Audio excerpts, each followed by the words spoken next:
आज हम जिस टॉपिक के बारे में बात करेंगे वो federal assembly political science LLB part 2 federal assembly. इसमें मतलब हमसे इसका कॉन्स्टिट्यूशन हम पढ़ रहे थे, स्विट्ज़रलैंड का कॉन्स्टिट्यूशन।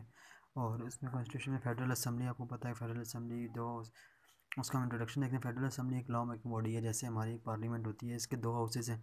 जैसे हमारे पाकिस्तान में भी है, एक को हम नेशनल, इधर पाकिस्तान में सेनेट और नेशनल असम्बली कहा जाता है, पर स्विट्ज़रलैंड में हम इन्हें कहते हैं नेशनल कौंसिल। जो लोअर चैम्बर होता है उसको हम नेशनल कौंसिल कहते हैं, जो अपर चैम्बर होता है उसको हम स्टेट कौंसिल कहते हैं। स्विट्ज़रलैंड के जो पीपल हैं वो लेजिस्लेशन में आपको पता है कि रेफरेंडम के थ्रू या इनिशिएटिव के थ्रू हिस्सा लेते हैं, ठीक है। और law passes by federal assembly, मतलब कोई भी अगर लॉ पासिस फेडरल असम्बली से पास कर दिया जाए तो उसे वीटो, और पब्लिक ने पास कर दिया तो उसे वीटो नहीं किया जा सकता, प्रेसिडेंट से वीटो भी नहीं कर सकता, और किसी किस्म का जुडिशल रिव्यू भी नहीं हो सकता कि मतलब कोई भी कोर्ट उसे नल और वाइड नहीं करार दे सकता, ठीक है।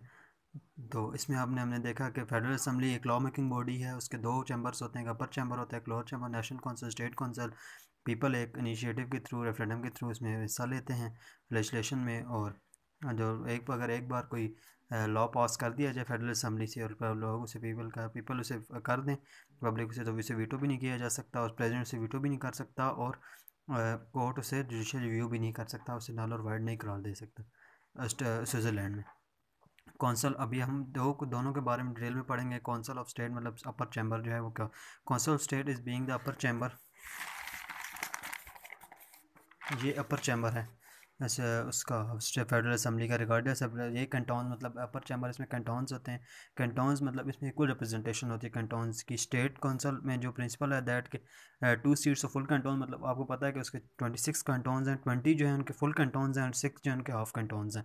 जो 20 फुल कैंटोन्स हैं ना उनकी 2 सीट्स होंगी, और जो हाफ कैंटोन्स हैं उनकी 1 सीट होगी। इसका टोटल स्ट्रेंथ अगर मेंबर्स की देखी जाए तो 46 है। मेथड ऑफ इलेक्शन, अब मेथड ऑफ इलेक्शन भी इनका अलग अलग होता है, हर कैंटोन का अपना मेथड ऑफ इलेक्शन है। मतलब 17 कैंटोन्स हैं ना, वो उनमें डायरेक्ट इलेक्शन होता है, मतलब आपको पता है डायरेक्ट इलेक्शन, ठीक है। 4 कैंटोन्स हैं उसमें पब्लिक मीटिंग्स में उनके इलेक्शन करते हैं, और 4 जो कैंटोन्स हैं उसमें इलेक्शन मेथड होता है, लेजिस्लेटिव असेंबली इलेक्ट करती है, ठीक है। ये मतलब डिफरेंट है, उसका 17 है, 4 है, इनके अपना अपना मतलब मैटर ऑफ इलेक्शन है, वो अपनी मर्ज़ी से जिस तरह उनका उसमें कॉन्स्टिट्यूशन में मेंशन है ये चीज़। टेन्योर, अब टेन्योर भी जैसे वेरी करता है हर कैंटोन से।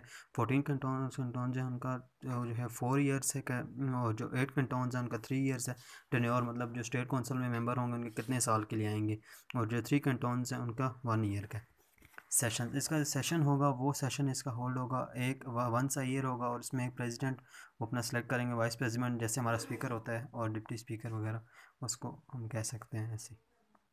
उसके बाद हमारे पास नेशनल कौंसिल आ गया। नेशनल कौंसिल जो है लोअर चैम्बर फेडरल असम्बली का, और पॉपुलेशन बेसिस पे होता है। वो जो होता है वो इक्वलिटी बेसिस पे होता है, मतलब इक्वल होता है, पॉपुलेशन बेसिस पे होता है। इनकी एलोकेशन जो सीट्स होती हैं, इसके जो मेंबर्स हैं 200 मेंबर्स होते हैं। टेन्योर इसका जो है वो फिक्स होता है 4 ईयर्स के लिए, पहले इसका 3 ईयर्स था, मतलब एट प्रेजेंट जो है इसका वोटिंग एज अगर देखा जाए तो इसमें 18 ईयर्स फिक्स कर दी गई है कि 18 ईयर जो है वो कास्ट कर सकते हैं वोट, 18 ईयर्स का कोई भी सिटीजन। मेथड ऑफ इलेक्शन, इसमें मेथड ऑफ इलेक्शन जो है लिस्ट सिस्टम, इसमें इधर थोड़ा टेक्निकल है ये चीज़ है कि the list system proportion in which every political party get seats according to number of votes obtained by the poll. मतलब अगर किसी भी पार्टी ने जो वोट लिए हैं उसके मुताबिक ही उसको उस सीट्स दी जाएंगी। अगर जैसे टोटल में से 10% लिए हैं तो उसको इतनी 10% सीट्स दी जाएंगी, 20% लिए हैं तो। अब एक एग्जांपल है, देखिए टोटल सीट्स हमारे पास 200 हैं, इसमें पार्टी ए ने 50% लिए, 100 से 150%, उसको हम 100 सीट्स दे देंगे।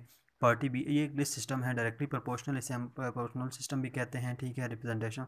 और इसमें देखें इस तरह होता है, ये एग्जांपल भी मैंने आप साथ आप सेशन इसका जैसे 1 ईयर होता है, और इसमें भी प्रेसिडेंट अपना वो करते हैं, सेलेक्ट करते हैं, ईच ईयर अपना प्रेसिडेंट सेलेक्ट करते हैं, और वाइस प्रेसिडेंट भी नेशनल कौंसिल का जो होगा उसको भी हम सेलेक्ट करते हैं।